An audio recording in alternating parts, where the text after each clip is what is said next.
দেখুন ব্যাপারটা হচ্ছে মাথায় ভালো করে বুঝতে হবে।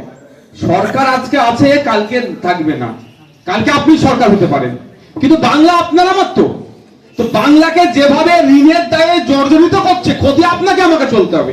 ধরুন এটা একটা ভাড়া নিয়ে চলছে, ভাড়া নিয়ে চলছে, এটা মালিক কিন্তু তো একজন আছে, কালকে কেউ ভাড়া নিতে পারে। এটা যদি ক্ষতি হয়ে যায়, ক্ষতিগ্রস্ত কে হবে? মালিক। আমরা বাংলার মালিক, যারা ক্ষমতায় আছে তারা ভাড়াতে চলছে, আমি মনে করি 5 বছর করে, প্রয়োজনে মালিক আবার চেঞ্জ করে দিতে পারে। তো বাংলায় ক্রমশ আপনার আমার মালিকের মাথায় কিভাবে ঋণ চাপছে জানেন? 1947 থেকে 2011 এক একটা মালিকের মাথার উপরে ঋণ ছিল 12,000 টাকা মতো। 2011 থেকে 2025 এখন এক একটা মালিকের মাথার উপরে ঋণ হয়ে গেছে প্রায় 62,000 টাকা। তাহলে ক্ষতি কার হচ্ছে?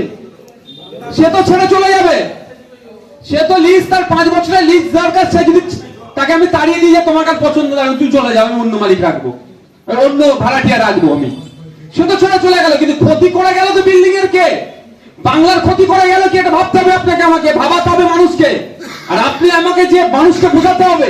আর বাস্তবটাই যে 62,000 টাকা আমি কি দিচ্ছি, আরে আপনাকে দিচ্ছেন না, মানে আপনার বাপ দিয়েছে, আপনি দিচ্ছেন, আপনার ছেলেকে দিতে হবে। কিভাবে? এই মালের দাম বেরিয়ে দাও। কিভাবে টাকাটা তুলবে? যে প্রতি বছরে এত হাজার কোটি টাকা সুদ দিতে হচ্ছে ঋণের জন্য, আপনি বুঝতে পারছেন না। আমার কাছে কত 1 টাকাও তো লাইনে। কে বললো নিত্য প্রয়োজনীয় জিনিসের দাম বাড়ছে না?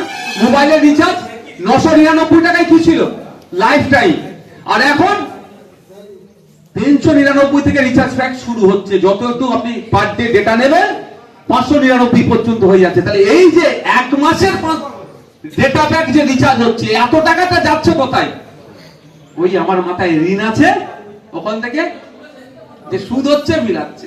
পেট্রোল ডিজেলের দাম, আন্তর্জাতিক বাজারে যখন পেট্রোল ডিজেলের দাম বেশি ছিল, তখন আমাদের রাজ্যে, আমাদের দেশে পেট্রোল ডিজেলের দাম অনেক কম ছিল। এখন আন্তর্জাতিক বাজারে পেট্রোল ডিজেলের দাম অনেক কমে গিয়েছে, আর এখন দাম বেড়ে গেছে। এই বাড়ছে কেন? এই মাথায় ঋণ আছে, ঋণকে মানে পরিশোধ করার জন্য। ক্ষতি আমাদের হচ্ছে তো, আমার মাথা থেকে কেটে আমার এ করছে। তাই আপনাদের এটাই মানুষকে বোঝাতে হবে, বোঝাতে হবে। আমার পশ্চিম বাংলায় কৃষকরা কেন মাসে 25,000 টাকা ইনকাম করতে পারবে না? আরে মেঘালয়ের কৃষকরাও কৃষক, বাংলার কৃষকরাও কৃষক, হরিয়ানার কৃষকরাও কৃষক, পাঞ্জাবের কৃষকরাও কৃষক। পাঞ্জাব হরিয়ানাতে কৃষকরা মাস গেলে প্রায় 20,000-এর আশেপাশে ইনকাম করে। আপনি মেঘালয়ে প্রায় 30,000 টাকা একজন মানে গ্রুপ ডিএসটি যে কর্মচারী সরকারি যা মাইনে, মেঘালয়ের কৃষকরা সে 1 মাসে সেটা ইনকাম করে। আপনারা দেখেছিলেন যে আপনার যে কৃষক আন্দোলনের সময় মার্সিডিজ নিয়ে কৃষকরা এসেছিল না? আসবেই তো। তারা তাদের ফসলের দাম ঠিকঠাক পায় তো। 1,000 বিঘে জমি আছে, লিজ সব নিয়েছে। মাসে যদি মানে হিসাব করুন, যদি ওই রকম মাথা পিছু ইনকাম হয়, তাহলে বছরে তার কত ইনকাম হচ্ছে? তো মার্সিডিজ নিয়ে ঘুরবে না কি আমাদের মতো এই কৃষকরা ঋণের দায়ে আত্মহত্যা করবে?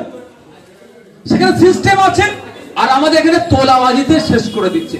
আপনি ফসল ফলালেন, দালালরা সেখান থেকে আপনাকে বলে বিক্রি হবে না, হানাবে না, জানাবে না বলে অল্প টাকাতে নিয়ে চলে গেল।